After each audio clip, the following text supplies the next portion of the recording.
I'm not let out of the office very often, so you'll have to bear with me. My name is Lynton. I'm a co-founder of the multidisciplinary practice called 00, based in London. Thank you. We typically work with clients early on in the process to help them formulate their briefs to find out exactly what they want.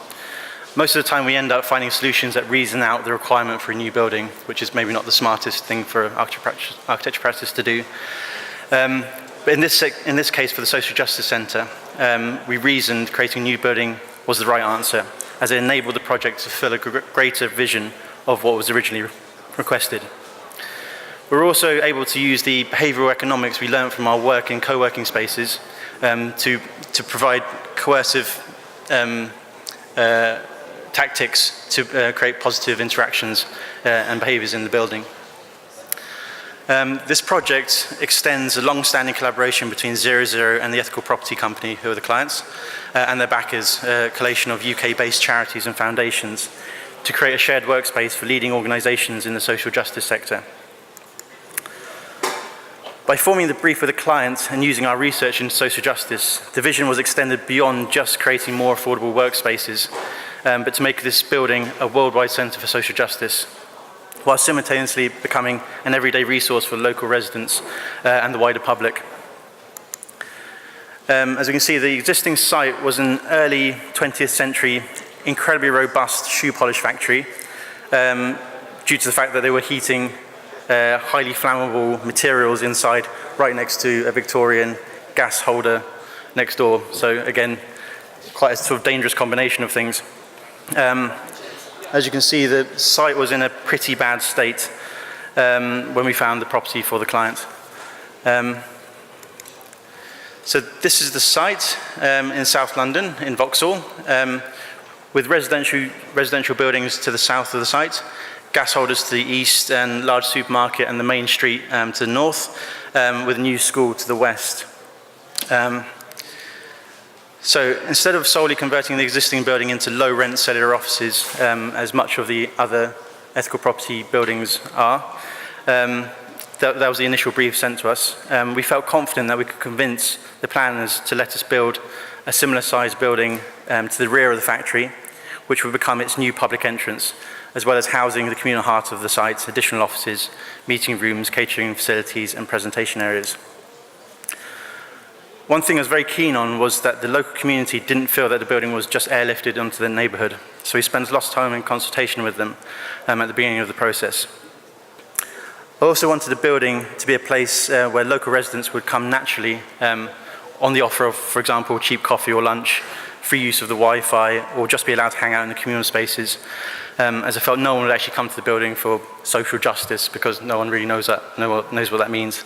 But just by using the building, they would tacitly understand what the people inside the building would do and how they could help them, whether it be for fuel poverty or like skills training. A couple of examples.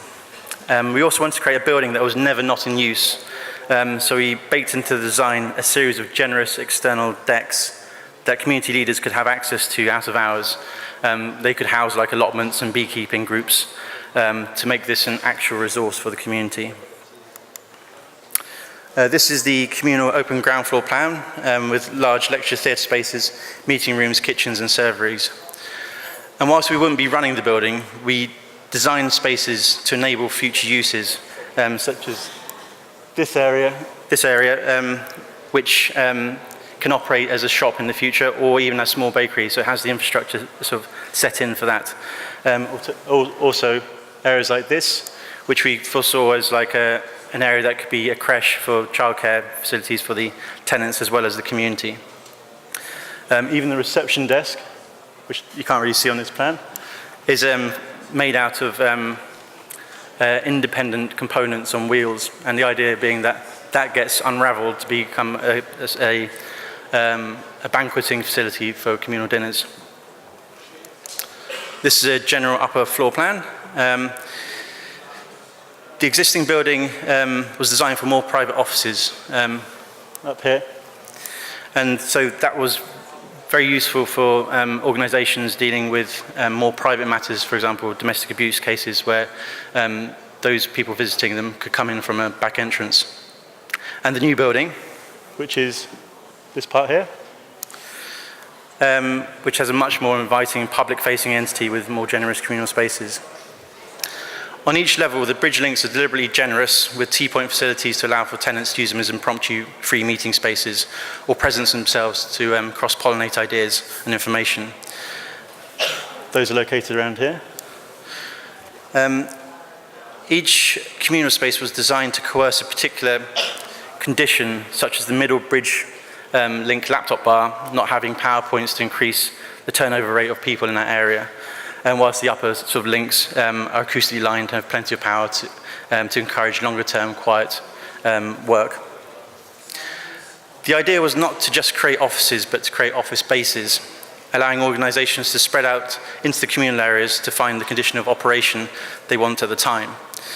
This not only makes the tenants feel that the entire building is their own, but it also provides them with a greater set of facilities which would be impossible individually. Through our research, we also found that only a percentage of organizations are ever in the office at one time. So this building allows companies to rent smaller spaces, and when they're at 100% capacity, they can expand into the communal areas.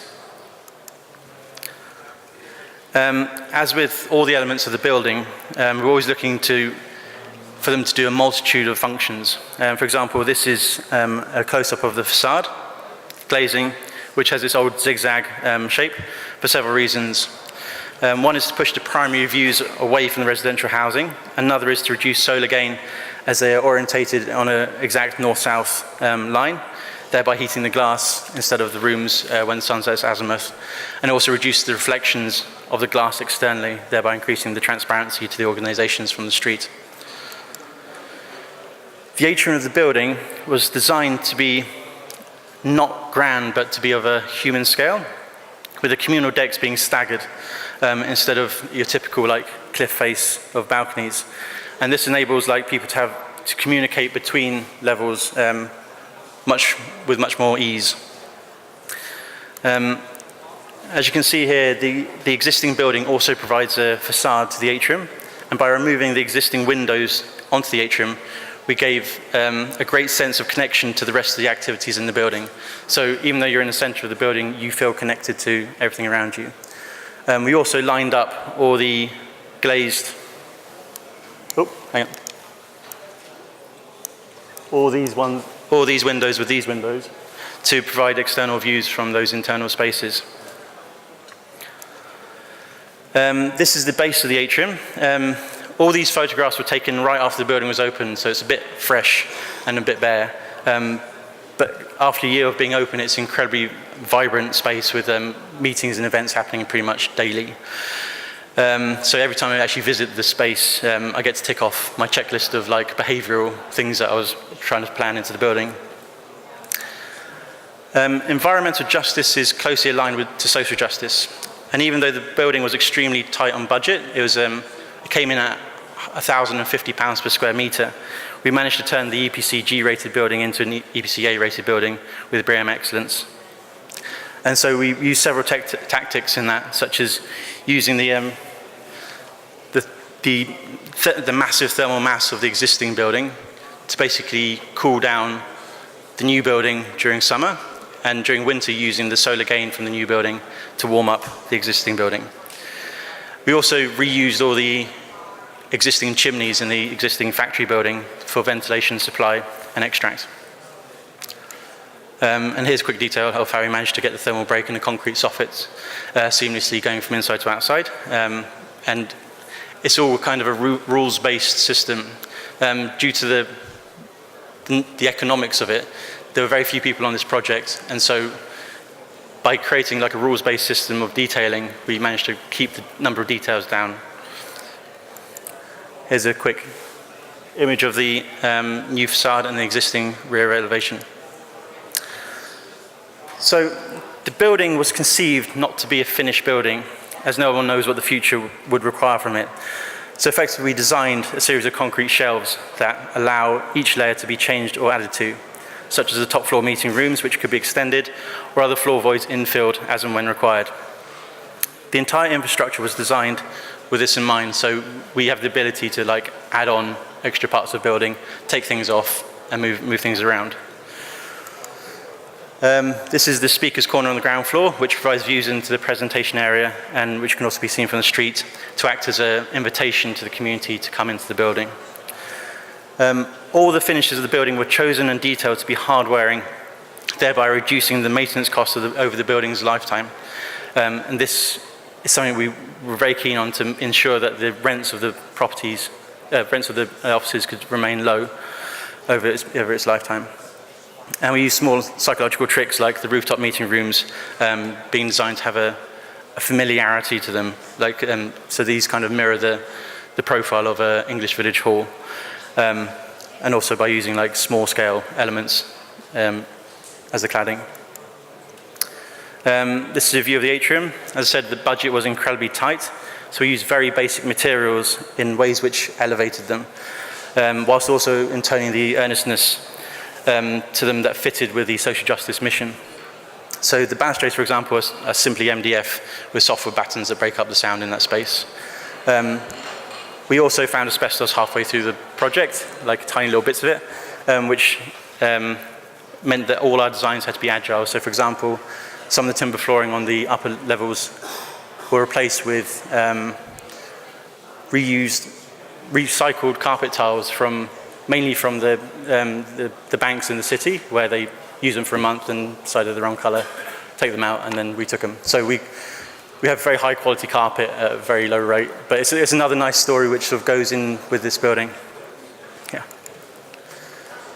So in order to be inclusive of all forms of disability, we designed the building to go beyond EDA compliance, taking into account things like not having any freestanding columns, which is problematic for partially sighted people, having areas of the balconies which are widened to allow people to actually converse without getting in the way of people moving through them, as well as providing wheelchair access points. So we try to incorporate all these elements without it looking like we tried to.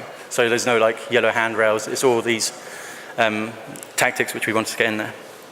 And we actually made a document of different tactics, such as using laying the timber flooring on the upper levels in different orientations, so even sort of tactile-wise, you'll be able to tell where you were. And also like using different types of timber, so you get different smell from the handrails, so you knew subliminally where you were in the building. Or for example, in the ground floor, on the polished concrete, sandblasting routes to the reception desk. This is a typical tenant office space. Exposed concrete soffits for thermal mass, but also coordinated with M&E to be incredibly clean. This allows for almost complete flexibility of those floors. The large windows to the balustrades were also designed to be too big for people to want to cover them over, because typically in offices of this type, you provide a little small window and they'll immediately newspaper it to create a private space. But we wanted to create a sense that everyone was connected to the entire building. So by making them too big, you've got to be kind of crazy to wallpaper the entire thing. They also line up with the views across to the central offices, so there's a dialogue between two offices to do that.